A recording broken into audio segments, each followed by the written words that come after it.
नमस्कार, मी स्वामी शाळाक्षी. आज आपण ज्या भागाबद्दलची माहिती घेणार आहोत त्या रिॲक्शनचं नाव आहे SN2 रिॲक्शन.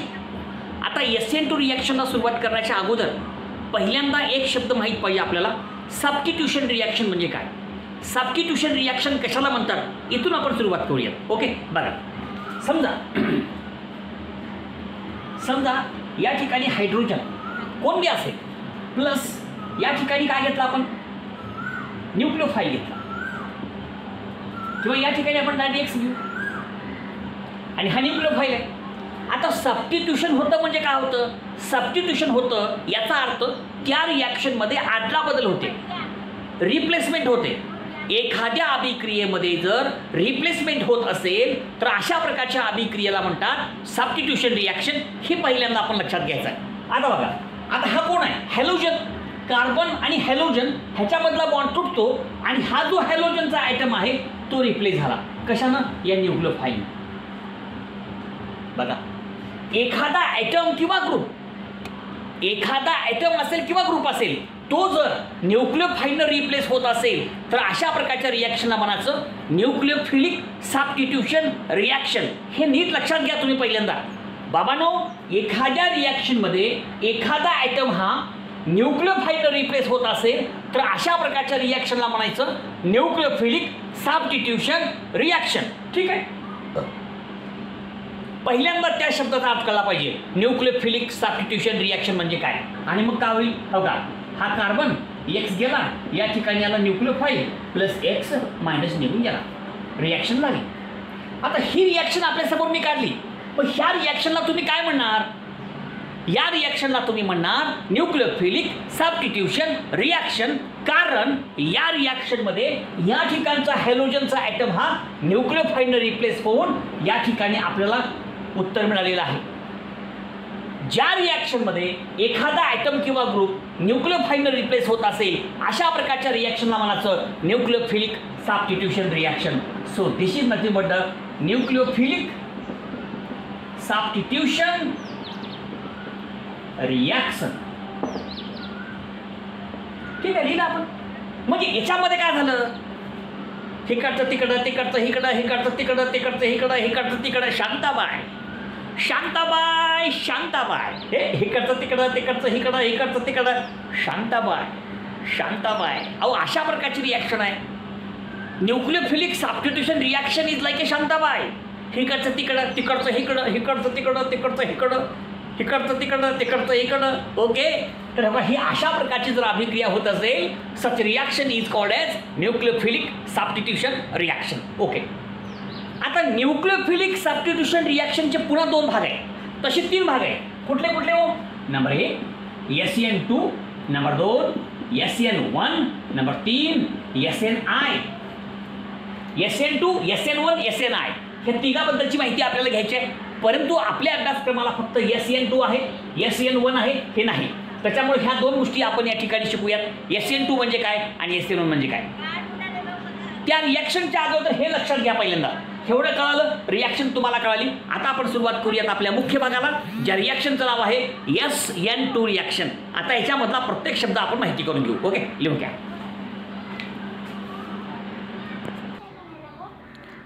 आता या ठिकाणी बघा, आपण या ठिकाणी सुरुवात करूयात SN2 रिॲक्शनला. SN2 रिॲक्शन बद्दल माहिती घेत असताना काही गोष्टी आपल्याला माहीत असाव्यात.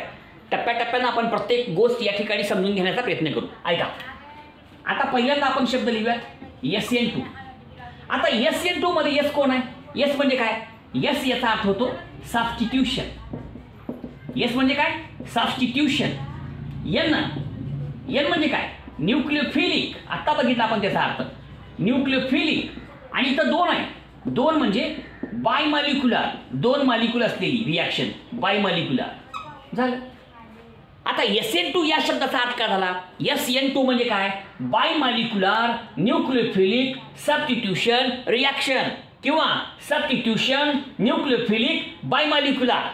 SN2 या शब्दाचा अर्थ काय होतो हे पहिल्यांदा लक्षात घ्या बाबांनो. S म्हणजे सबस्टिट्यूशन, N म्हणजे न्यूक्लियोफिलिक आणि 2 म्हणजे बायोमॉलिक्युलर. संपलं, SN2चा अर्थ झाला आपल्यासमोर. ओके, आता याचे एक्झाम्पल घेऊ आपण. SN2 रिॲक्शन कोणती आहे ते पहिल्यांदा एक्झाम्पल घेऊ आणि मग त्या रिॲक्शनचे वैशिष्ट्य बघू, रिॲक्शनचं मेकॅनिझम बघू आता आपण बघूयात SN2 रिॲक्शनचं एक्झाम्पल.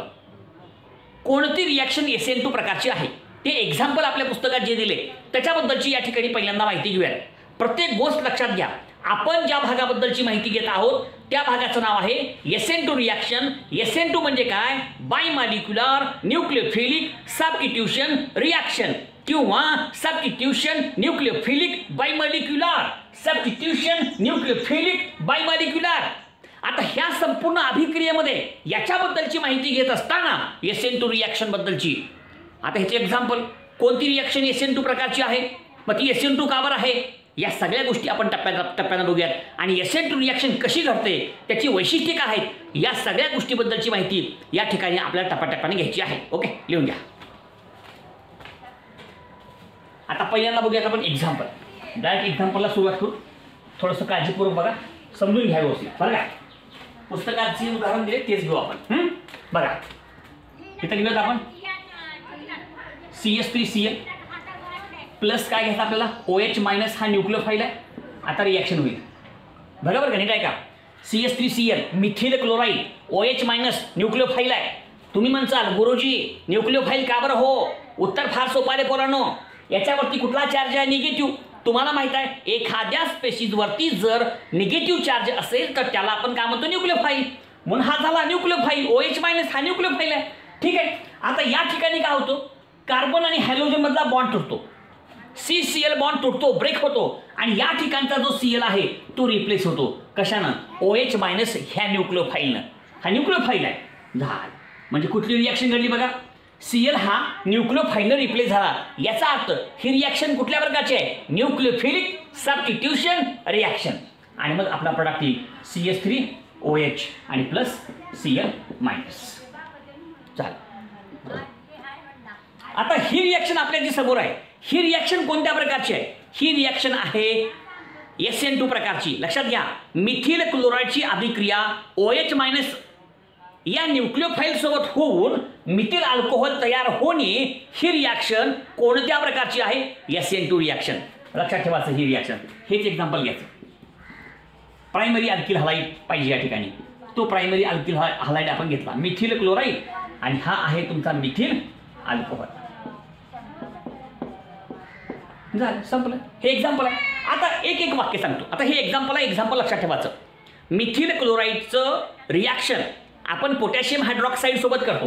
ॲक्च्युली ते कोण आहे, पोटॅशियम हायड्रॉक्साईड आहे, KOH आहे. आणि KOH मधला K प्लस आणि OH मायनस. या ठिकाणी दाखवताना आपण फक्त OH मायनस दाखवले. ॲक्च्युली काय आहे तिथं, KOH आहे. ह्याची फोड करा, K plus plus OH minus हा झाला न्यूक्लियोफाईल आणि इथं फक्त आपण न्यूक्लियोफाईल दाखवले, संपलं. मग या अभिक्रियेमध्ये आपण काय करतो, मिथिल क्लोराईडची अभिक्रिया अक्वाईज पोटॅशियम हायड्रॉक्साईड सोबत केल्यास जर त्या ठिकाणी मिथिल अल्कोहोल तयार होत असेल तर अशा प्रकारच्या रिॲक्शनला म्हणायचं SN2 प्रकारची रिॲक्शन. हे एक्झाम्पल कोणत्या प्रकारच्या रिॲक्शनचं आहे, SN2 प्रकारचं आहे, सबस्टिट्यूशन न्यूक्लियोफिलिक बायमॉलिक्युलर. ओके. आता एक वाक्य बघू. पहिलं वाक्य काय सांगितलंय, SN2 रिॲक्शन ही सेकंड ऑर्डर रिॲक्शन आहे. सेकंड ऑर्डर रिॲक्शन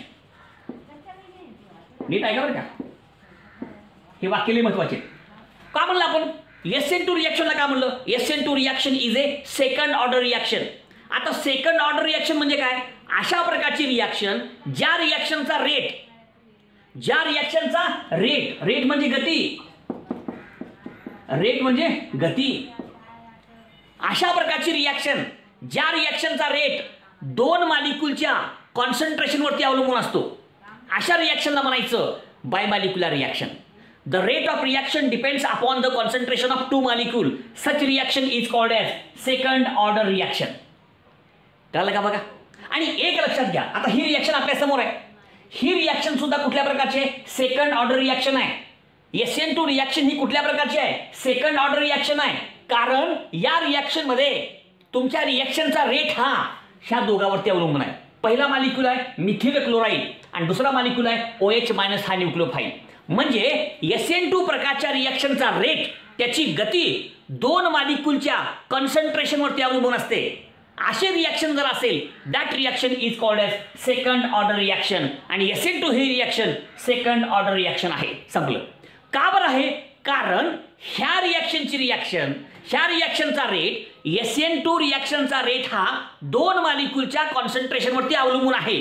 2 मॉलिक्यूलच्या कॉन्सन्ट्रेशनवरती जर रेट डिपेंड असेल तर अशा प्रकारच्या रिॲक्शनला म्हणायचं SN2 रिॲक्शन आणि ह्याला म्हणायचं second order reaction. The rate of reaction depends upon the concentration of 2 molecules, that is one is the methyl chloride आणि दुसरा हा तुमचा न्यूक्लियोफाइल OH मायनस. आता हे आपण लिहूयात. हो का, रेट इज इक्वल टू हे कॉन्स्टंट घेऊ आपण. रेट कशावरती अवलंबून आहे? कॉन्सन्ट्रेशन. चौकोन म्हणजे कॉन्सन्ट्रेशन. कुणाचं? CH3Clचं कॉन्सन्ट्रेशन, हे कॉन्सन्ट्रेशन आणि पुन्हा न्यूक्लियोफाइलचं कॉन्सन्ट्रेशन OH मायनस असं लिहा मॅथमॅटिकली. म्हणजे ह्या रिॲक्शनचा रेट हा CH3Cl याचं कॉन्सन्ट्रेशन आणि OH मायनस ह्या न्यूक्लियोफाइलचं कॉन्सन्ट्रेशन ह्या दोघांच्या कॉन्सन्ट्रेशनवरती अवलंबून आहे, डिपेंड आहे. म्हणून ही रिॲक्शन सेकंड ऑर्डर रिॲक्शन आहे. कळलं का? बघा ह्याचा नेमका अर्थ काय होतो? म्हणजे ह्या दोघांपैकी, ह्या 2 मॉलिक्यूलपैकी तुम्ही कोणत्याही मॉलिक्यूलचं कॉन्सन्ट्रेशन जर बदललात, ह्याचा बदला किंवा ह्याचा बदला, कोणत्याही मॉलिक्यूलचं तुम्ही कॉन्सन्ट्रेशन बदललात तर रिॲक्शनचा रेट सुद्धा बदलतो, चेंज होतो.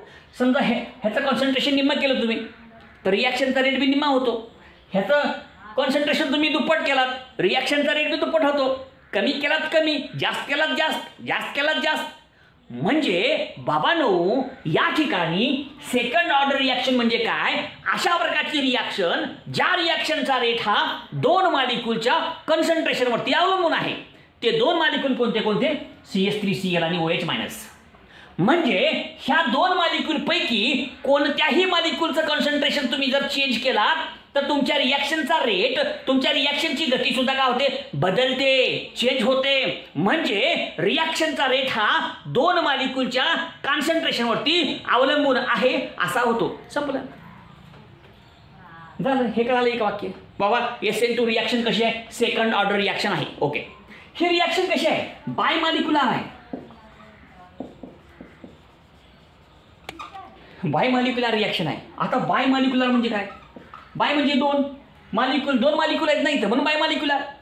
अरे बाबा आता ही एक स्टेप रिॲक्शन आहे. एक लक्षात घ्या, SN2 आपण मेकॅनिझम बघूयात. SN2 रिॲक्शन ही एका स्टेपमध्ये पूर्ण होते. त्याचं मेकॅनिझम हे एका स्टेपमध्ये पूर्ण होत असतं. आपण घेऊ आता. आणि त्याच्यामध्ये पहिली स्टेप ही स्लो स्टेप आहे. समजा स्लो आणि फास्ट स्टेप असतील तर फक्त स्लो स्टेपचा विचार करायचा. कधी कधी रिॲक्शन एकापेक्षा जास्त स्टेपमध्ये होते.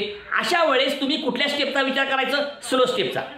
आता इथं एकच स्टेप आहे ना, मग जी स्टेप आहे ती स्लोच आहे. जर एखादी अभिक्रिया एका स्टेपमध्ये पूर्ण होत असेल तर ती स्लोच असते. मग त्या स्लो स्टेपमध्ये किती मॉलिक्यूल्स आहेत? 1-2 मॉलिक्यूल्स आहेत. कळलं का? म्हणून ह्या मागचं बाय मॉलिक्युलर. आणि स्लो स्टेप जी असते त्याला म्हणतात RDS, rate determining step. RDS, rate determining step असं म्हणतात त्याला. ही पहिली एकच स्टेपमध्ये रिॲक्शन आहे आणि ती झाली RDS, रेट डिटरमाइनिंग स्टेप झाली. स्लो स्टेप ही रेट डिटरमाइनिंग असते. कुठली असते? स्लो रिॲक्शन किंवा स्लो स्टेप ही का असते? RDS असते, रेट डिटरमाइनिंग स्टेप. रिॲक्शन आपली एका स्टेपमध्येच पूर्ण होते ना, मग ही झाली RDS, ही झाली स्लो रिॲक्शन. मग ह्याच्यामध्ये किती मॉलिक्यूल्स आहेत? 1-2, म्हणून ही झाली बाय मॉलिक्युलर. कळलं का?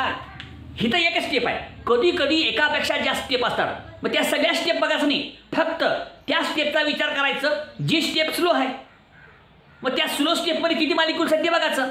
एक असेल तर म्हणा युनिमॉलिक्युलर, 2 असेल तर म्हणा बायमॉलिक्युलर, 3 असेल तर म्हणा ट्रायमॉलिक्युलर. अशा प्रकारे रिॲक्शन करायचं. SN2 रिॲक्शनमध्ये पहिली स्टेप एकच स्टेप रिॲक्शन आहे, ती बी स्लो आहे आणि तीच स्टेप रेट डिटरमाइनिंग स्टेप आहे आणि त्या स्टेपमध्ये 2 मॉलिक्यूल्स आहेत, म्हणून ही झाली आपली बायमॉलिक्युलर रिॲक्शन. बायमॉलिक्युलर म्हणजे 2 मॉलिक्यूल असलेली रिॲक्शन. रेट डिटरमाइनिंग स्टेपमध्ये, स्लो स्टेपमध्ये 2 मॉलिक्यूल असलेली reaction. So this is called as bimolecular reaction. हे 2 महत्त्वाचे वैशिष्ट्य आहेत, ते आपण पहिल्यांदा लक्षात घ्यायचं. SN2 reaction second order reaction. SN2 reaction ही बायमॉलिक्युलर रिॲक्शन आहे. हे 2 महत्त्वाचे वैशिष्ट्य लक्षात ठेवा. ओके. आता डायरेक्ट आपण मेकॅनिझमला सुरुवात करू. नेमकं रिॲक्शन कशी होते, मेकॅनिझम कसं होतं ते या ठिकाणी आपण पहिल्यांदा समजून घेऊयात आणि मेकॅनिझमवरून काही महत्त्वाचे पॉईंट्स या ठिकाणी आपण एक्सप्लेन करूया. कळालं मला? अतिशय सोपी रिॲक्शन आहे, फक्त व्यवस्थित समजून घ्या. ओके, लिहून घ्या.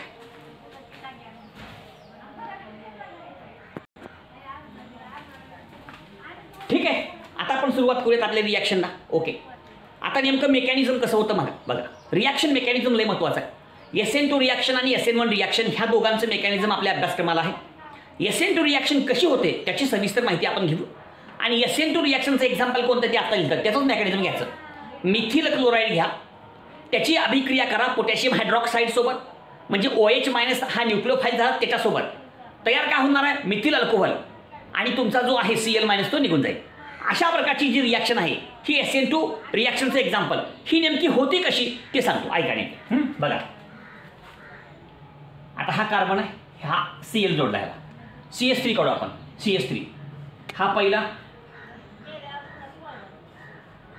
हा दुसरा H, आणि हा तिसरा H आहे का. बघा, पहिल्यांदा पहिल्या स्टेपमध्ये काय काढलं आपण, CH3Cl. सुरुवात केली मेकॅनिझमला, नीट समजून घ्या. चला, आता या ठिकाणी हे CH3Cl घेतलं. आता या ठिकाणी काय करायचं आहे, हा तुमचा रिॲक्टंट आहे, सबस्ट्रेट आहे, ह्याच्यावरती अटॅक करू आपण न्यूक्लिओफाईलचा. रिॲक्शनमध्ये काय करायचं आहे, Cl हा लिव्हिंग ग्रुप आहे. लिव्हिंग ग्रुप म्हणजे असा ग्रुप जो निघून जातो. या अभिक्रियेमध्ये Cl निघून जाणार आहे आणि त्याच्या ठिकाणी कोण येणार आहे, OH मायनस. पण लक्षात ठेवा, OH मायनस हा समोरून कधी येत नाही, पाठीमागून अटॅक करतो. आणि पाठीमागून अटॅक करणे ह्याला म्हणतात back side attack. OH minus हा पाठीमागून अटॅक करतो, हा का इकडून अटॅक करतो. संपलं. आता एक लक्षात घ्या, आता हा OH मायनस जो आहे ह्याचा आपण अटॅक करतोय. कशावरती अटॅक करतोय, ह्या कार्बनवरती. आणि ह्या कार्बनवरती अटॅक करताना हा OH मायनस पाठीमागून अटॅक करतोय, बॅक साईड अटॅक. पीछे से अटॅक करता है, पीछे से अटॅक, त्याला म्हणतो बॅक साईड अटॅक. लिहू का इथं, लय महत्वाचं वाक्य आहे. बॅक साईड अटॅक म्हणजे मागून attack, back side attack of the nucleophile. मग आता तुम्ही म्हणताल गुरुजी समोरून काय झाली, आला समोरून का बरं येत नाही. समजा हा OH मायनस समोरून आला, ऐका एक एक वाक्य ऐका. समजा हा OH मायनस समोरून आला, तुम्हाला माहित आहे हे जास्त इलेक्ट्रोनिगेटिव्ह आहे, हे मायनस येते, हे प्लस येते.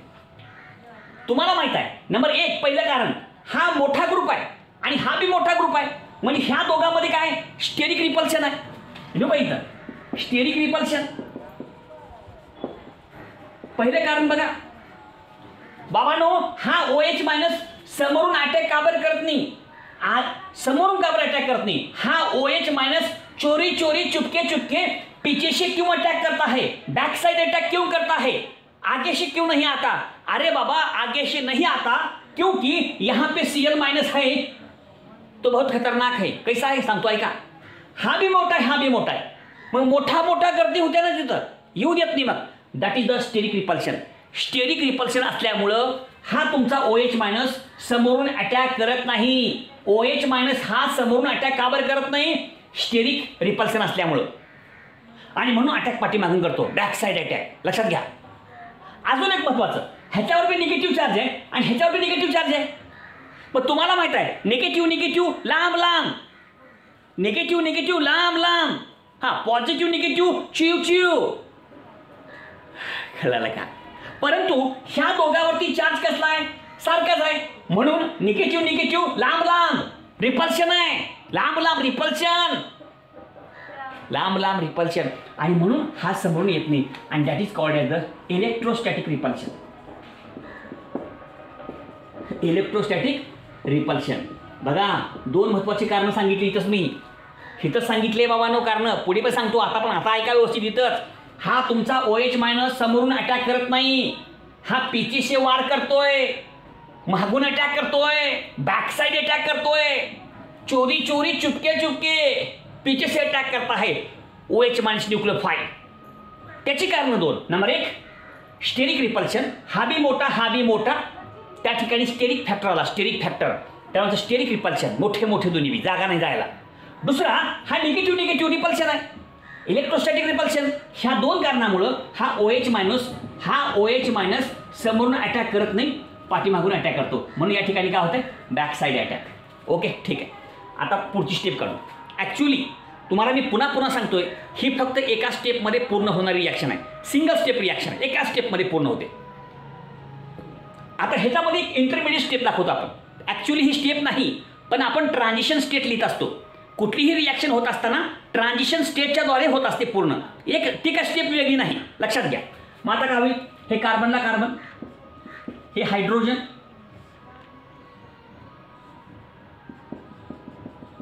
हा परत हायड्रोजन, हा परत हायड्रोजन, बरं का. आता हळूहळू बॉन्ड तुटतो, Clचा बॉन्ड तुटतो आणि हळूहळू हा बॉन्ड तयार होतो. हो का, अशा प्रकारची एक नवीन स्टेप तयार झाली. ह्याला म्हणतात ट्रान्झिशन स्टेप. बरोबर का.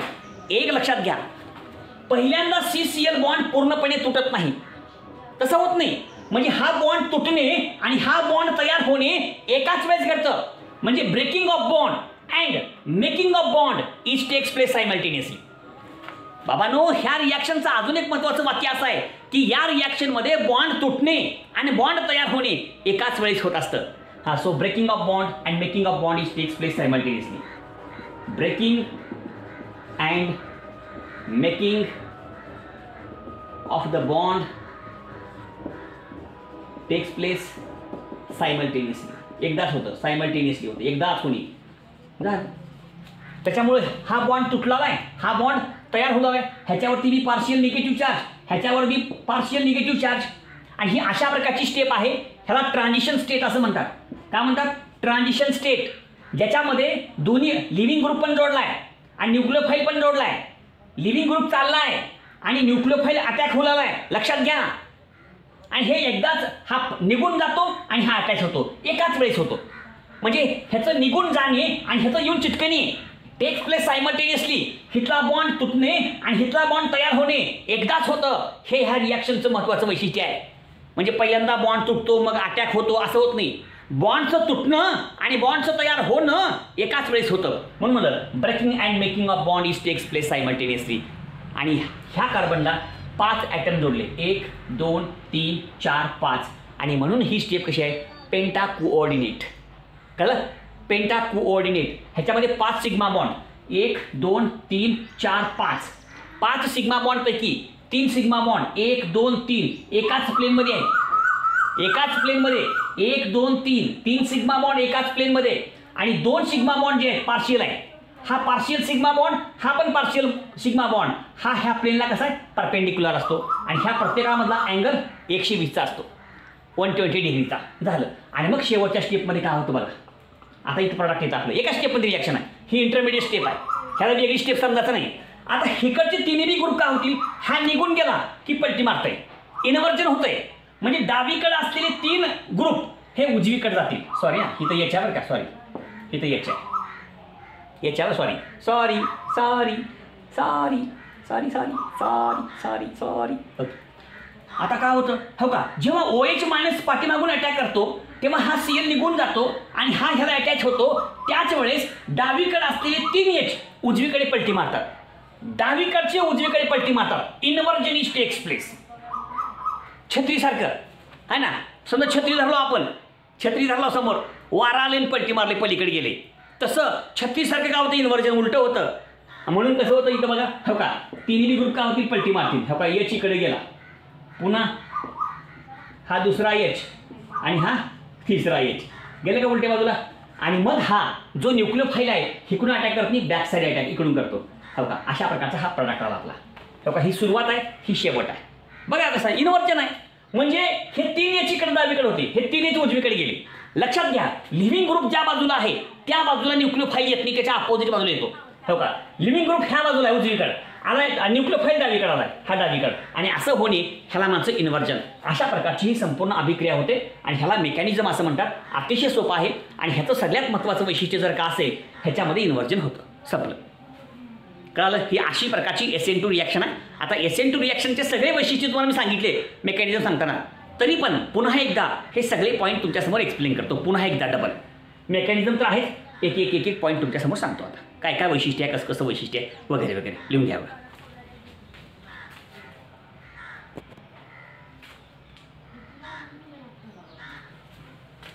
ठीक आहे. आता ह्या रिॲक्शनची वैशिष्ट्ये, SN2 रिॲक्शनची वैशिष्ट्ये एक वैशिष्ट्य तुमच्यासमोर सांगतो. पहिलं वैशिष्ट्य, ही रिॲक्शन एका स्टेपमध्ये पूर्ण होते. Single step reaction. लिहू इथं नीट ऐका बघा, एक वैशिष्ट्य ऐका. सिंगल स्टेप रिॲक्शन एका स्टेपमध्ये पूर्ण होते. म्हणून पहिलं वैशिष्ट्य काय? सिंगल स्टेप रिॲक्शन एका स्टेपमध्ये पूर्ण होते. म्हणजे हे तुमचं रिॲक्टंट हे प्रोडक्ट डायरेक्ट एका स्टेपमध्ये पूर्ण होतं. ही वेगळी स्टेप नाही, गोल करू नका. ट्रान्झिशन स्टेट म्हणजे वेगळी स्टेप नसते, हे लक्षात ठेवा तुमचं तुम्ही. आणि ही सिंगल स्टेप रिॲक्शन आहे. आणि ह्या रिॲक्शनमध्ये काय होतं, बॉन्ड तुटणं आणि बॉन्ड तयार होणं एकाच वेळेस होतं. म्हणजे breaking of bond and making of bond is takes place simultaneously.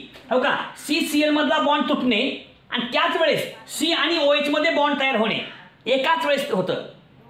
म्हणजे बॉन्ड तुटणे आणि बॉन्ड तयार होणे ह्या दोन्हीही गोष्टी एकाच वेळेस होत असतात. आणि म्हणून त्या ठिकाणी लक्षात घ्यायचं, breaking and making of bond is takes place simultaneously. लिहू इथं, ब्रेकिंग आणि मेकिंग दोन्ही गोष्टी, मेकिंग ऑफ बॉन्ड काय होतात एकाच वेळेस होतात. So that is called as simultaneously. Okay, पहिलं वाक्य, पहिला कन्सेप्ट पूर्ण केला. बाबांनो, ही रिॲक्शन कशी आहे, सिंगल स्टेप रिॲक्शन आहे. सिंगल स्टेप रिॲक्शन आहे म्हणजे काय होतं, ही संपूर्ण अभिक्रिया एका स्टेपमध्ये पूर्ण होते. एकाच स्टेपमध्ये बॉन्ड तुटतो बी आणि बॉन्ड बी तयार होतो. म्हणजे बॉन्डचं तुटणं आणि बॉन्डचं तयार होणं. बॉन्ड कुठला तुटला, C आणि Cl मधला. बॉन्ड कुठला तयार झाला, C आणि OH मधला. ह्या दोन्ही गोष्टी एकदाच होतात, सायमल्टेनियसली होतात. Okay, next concept. आता तुमचा न्यूक्लियोफाईल जो आहे हा समोरून अटॅक करत नाही, हे सगळं सांगितलं मी. पुन्हा एकदा त्याच गोष्टी रिपीट करतोय. हा जो न्यूक्लियोफाईल आहे तो समोरून अटॅक करत नाही. कोणी कोण करतो, मग बॅक साईड अटॅक करतो. मग न्यूक्लियोफाईल समोरून का बरं अटॅक करत नाही, आता सांगितलं कारण. पुसू बघा, का बरं अटॅक करत नाही. दोन कारण आहेत. नंबर एक, समजा OH मायनस जर समोरून आला तर हा पण मोठा ग्रुप आहे, हा पण मोठा ग्रुप आहे. इकडून हे छोटे छोटे H आहेत, H छोटे आहेत ना, Cl फार मोठा आहे. ह्याचा ॲटॉमिक नंबर 1 आहे, ह्याचा ॲटॉमिक नंबर 17 आहे. म्हणजे हे लहान आहेत, हा फार मोठा आहे. त्याच्यामुळं OH मायनस आणि Cl मायनस हे दोन्ही मोठे ग्रुप असल्यामुळं OH मायनसला समोरून येणं अवघड आहे. आणि त्याला म्हणायचं काय, स्टेरिक फॅक्टर किंवा स्टेरिक रिपल्शन. का म्हणा, स्टेरिक रिपल्शन पहिलं कारण. आणि अजून एक महत्त्वाचं, ह्याच्यावर बी निगेटिव्ह चार्ज आहे आणि ह्याच्यावर बी निगेटिव्ह चार्ज आहे. आणि तुम्हाला माहित आहे 2 निगेटिव्हमध्ये रिपल्शन होतं, म्हणून हा समोरून येत नाही. किंवा Cl मायनस हा OH मायनसला समोरून येऊ देत नाही. म्हणून OH मायनस हा समोरून अटॅक करण्याच्या ऐवजी पाठीमागून अटॅक करणं पसंत करतो, म्हणून बॅक साईड अटॅक होतो. हे दुसरं कारण महत्त्वाचं. ह्याला म्हणायचं इलेक्ट्रोस्टॅटिक रिपल्शन. Electrostatic repulsion. ठीक आहे. आता तुमच्यासमोर या ठिकाणी ट्रान्झिशन स्टेट आहे. आणि ट्रान्झिशन स्टेटमध्ये तुम्हाला काय दिसते, ट्रान्झिशन स्टेटमध्ये लिव्हिंग ग्रुप आणि न्यूक्लियोफाईल हे दोघं बी कार्बनला जोडलेले आहेत. In transition state both leaving group, Cl हा कोण आहे, लिव्हिंग ग्रुप आहे. Cl हा लिव्हिंग ग्रुप आहे. लिव्हिंग ग्रुप अँड न्यूक्लियोफाईल हे दोघं बी काय होतात, कार्बनला जोडलेले असतात. Attached to carbon. हे एक महत्त्वाचं वाक्य आहे. ट्रान्झिशन स्टेटमध्ये लिव्हिंग ग्रुप आणि न्यूक्लियोफाईल हे दोघं पण ह्या कार्बनला जोडलेले असतात, आहेत जोडलेले. ओके, पुढचं महत्त्वाचं वाक्य, तुमची जी ट्रान्झिशन स्टेट आहे ह्या ट्रान्झिशन स्टेटमध्ये एकूण 5 आयटम्स कार्बनला जोडलेत. किती, 5. आता कोणते कोणते 5 बघा, ऐका सांगतो. कुठले कुठले 5, 1 2 3 4 5. म्हणजे ट्रान्झिशन स्टेटमध्ये हा कार्बन 5 ॲटमला जोडलाय, 5 वेगवेगळ्या ॲटम किंवा ग्रुपला जोडलाय. म्हणून तो कसा आहे, पेंटा कोऑर्डिनेट आहे. पेंटा 5 जणांना जोडलाय ना, म्हणून तो कसा आहे, पेंटा कोऑर्डिनेट. हे वाक्य विसरायचं नाही, हा पेंटा कोऑर्डिनेट आहे. आणि ह्याच्यामध्ये 3 सिग्मा बॉन्ड आहेत, 1 2 3, 3 सिग्मा बॉन्ड्स. 3 sigma bonds. आणि हे सगळे सिग्मा बॉन्ड एकाच प्लेनमध्ये आहेत. हे H वरी आहे, हे 2 H खाली. वरी आणि खाली म्हणले की हा एक प्लेन झाला, डावीकडे उजवीकडे हा दुसरा प्लेन झाला आणि पाठीमागे समोर हा तिसरा प्लेन झाला. मग हे वरी आहेत, हे खाली आहेत, म्हणजे एका प्लेनमध्ये आहेत. म्हणजे ट्रान्झिशन स्टेटमध्ये एकूण 5 सिग्मा बॉन्ड आहेत. 5 सिग्मा बॉन्डपैकी 3 सिग्मा बॉन्ड जे आहेत ते एका प्लेनमध्ये आहेत. आणि ह्या प्रत्येकामधला अँगल जो आहे तो का असतो, 120 डिग्रीचा असतो. अँगल हा 120 डिग्रीचा. आणि 2 सिग्मा बॉन्ड हे पार्शियल आहेत. पार्शियल सिग्मा बॉन्ड R2 झालं. 2 पार्शियल सिग्मा बॉन्ड, हा पार्शियल सिग्मा बॉन्ड आणि हा पार्शियल सिग्मा बॉन्ड, असे दोन पार्शियल सिग्मा बॉन्ड आहेत आणि हे ह्या प्लेनला कसे परपेंडिक्युलर आहेत. बस एवढं जर लक्षात ठेवलं तर बाद झालं. आणि या ट्रान्झिशन स्टेटमध्ये दोन ग्रुप त्याच्यावरती पार्शियल चार्ज आहेत ते ह्याला जोडलेले आहेत, हे बी आपल्याला माहित आहे. आणि अजून एक महत्त्वाचं वाक्य लक्षात ठेवा, ह्या तुमच्या संपूर्ण मेकॅनिझममध्ये काय होतं, जर तुमचा हा कार्बन कायरल असेल तर इन्व्हर्जन होतं. इन्व्हर्जन होतं म्हणजे कसं उलटं होतं. बघा ह्या ठिकाणी 3 H कुठे आहेत, डावीकडे आहेत. बघा प्रोडक्ट तिन्ही बी H कुठे गेले, उजवीकडे, म्हणजे काय झालं, उलटं झालं. So that is called as inversion of configuration. Inversion of configuration. SN2 रिॲक्शनमध्ये इन्व्हर्जन होतं, कन्फिगरेशन बदलतं. डावीकडे असलेले 3 H उजवीकडे जातात.